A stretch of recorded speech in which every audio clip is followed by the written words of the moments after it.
Now we are talking indeed. The land, of course, is one of the questions that come into play when we speak heritage, when we talk about Heritage Day. Peter Setou, CEO of Vumelana Advisors, says while the focus on addressing the big land question remains important, it is equally important to acknowledge that the constitutional changes alone will not resolve the current challenges with land, and neither will speeding up land reform in one fell swoop just keep hope alive.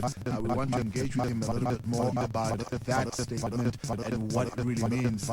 Prince Setou joining us now on the line. Prince, good morning and thank you for your time. Good morning, Peter Setou. I beg your pardon, Peter Setou. They've got the name here back to front, I suppose, on my phone line. I do beg your pardon, Peter Setou.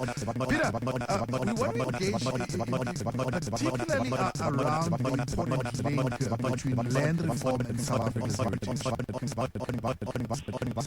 Yes, thank you for hearing me.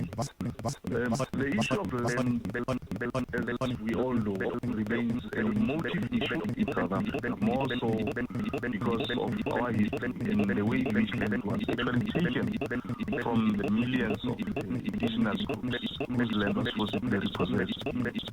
And rather to add to this dimension, there has been a number of issues that concerns, including the effectiveness of the redistribution and restitution effort. And there are also different lived experiences of people who were disposed and generations who have lived through memories of forced removal. So yes, land reform is a crucial imperative for South Africa.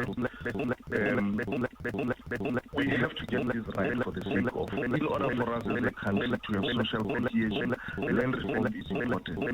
And as you rightly pointed out, while the focus on addressing the land question remains important, it is equally important to acknowledge that the constitutional changes alone will not resolve the current challenges. What are the other avenues that will ensure that the land reform program is progressive, economically viable for the beneficiaries of land reform, and that it continues to be profitable for the country? Well, there are 4 or 5 issues that I would like to share. One, we need to look at restitution. I mean, the processes must be simplified and made more efficient. But I'm saying, whilst we address the broader policy issues and ensure that legislation is actually developed, we need to make sure that the current restitution processes are simplified. This includes instituting mechanisms for effectively dealing with intra-community conflict, putting systems in place to manage complex claims, quicker ways of actually managing financial settlements, for example. Really, community property issues, we all know that there are challenges with CPAs out there, improving human and other resources. That's the one part. The other part really revolves around procedures that must be made more transparent, bring integrity into the redistribution. Currently, it's an opacity, no one really knows who gets to be given land. So that process needs to be made transparent. So you get in a situation where you're applying, in fact there's a case right now where the private or previous minister of rural development and land reform apparently gave a big vast piece of land to a friend of his, and the situation surrounding how that movement of global land is still unclear. Of course, this is a matter that is still in our courts, and the former minister is challenging it. But these are part of the kinks, one would say, in the system that brings about the credibility issues into the whole system. Absolutely. All South Africans are clear and the process is transparent regarding who is eligible to get land. It will be legalized a lot more easier for you. Tenure reform, for example, we must urgently address the rights of millions of families who are living in communal areas. This is important to not only formalize and strengthen their rights, but also to make it impossible to attract much-needed investment so that we can create jobs, incomes, and skills. And balance, we talk about getting more land. We need to balance the acquisition of land with the productive use of this land so that we can save existing jobs and create new ones. Peter, one would then blame you and say, but why is Peter only looking at land for creating jobs and for production? There are people who don't want to do that. There are people who just want the land to build a home, and they should also be accommodated here. Well, it is for that reason important to understand that land reform has both a rural and urban dimension.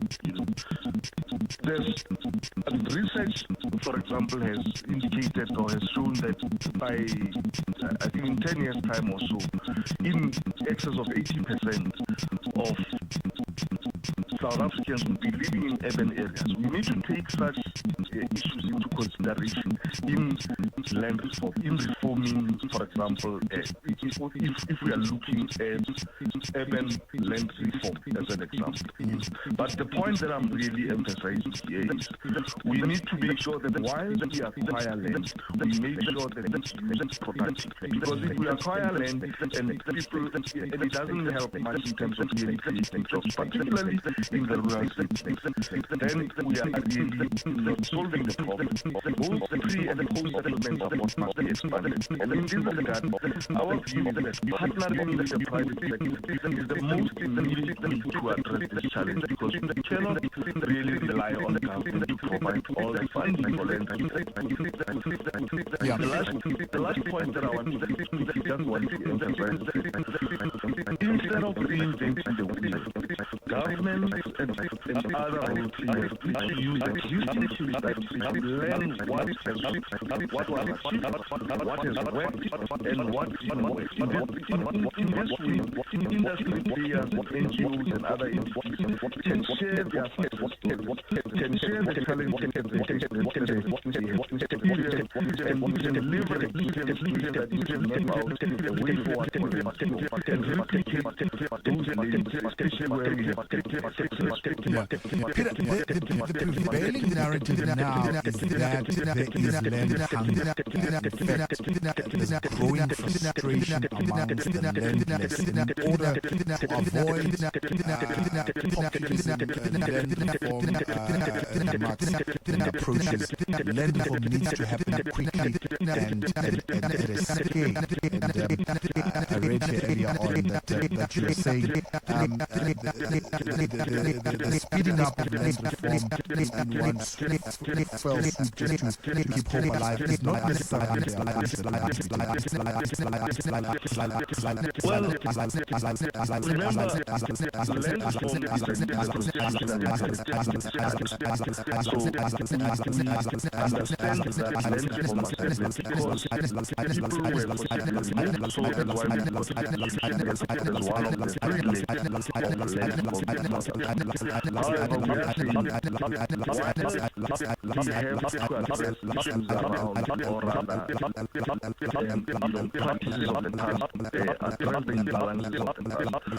we have to be realistic. I mean, I attended some of the public hearings during the period when South Africans were being consulted around whether we need to have expropriation of land compensation as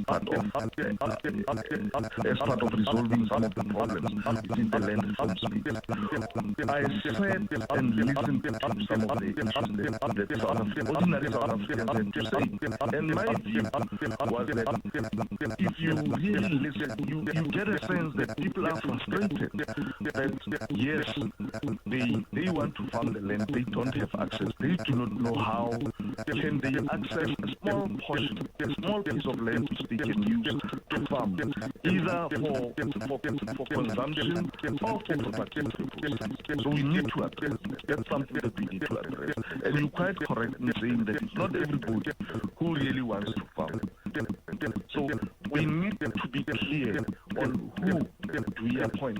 Who are those people who must be given their portion of land to farm product, as an example? The other part that I picked up during the hearing is that whilst people were talking about the land, people were actually saying, we are jobless, and we hope that maybe if we get land, we will be able to use it productively so that we can address poverty. So all of these issues, in my view, are really interrelated. I don't think it's just a matter of people looking for land and not really wanting to use it for productive purposes, or for that matter, to be able to survive. So we need to make sure that we address all of this.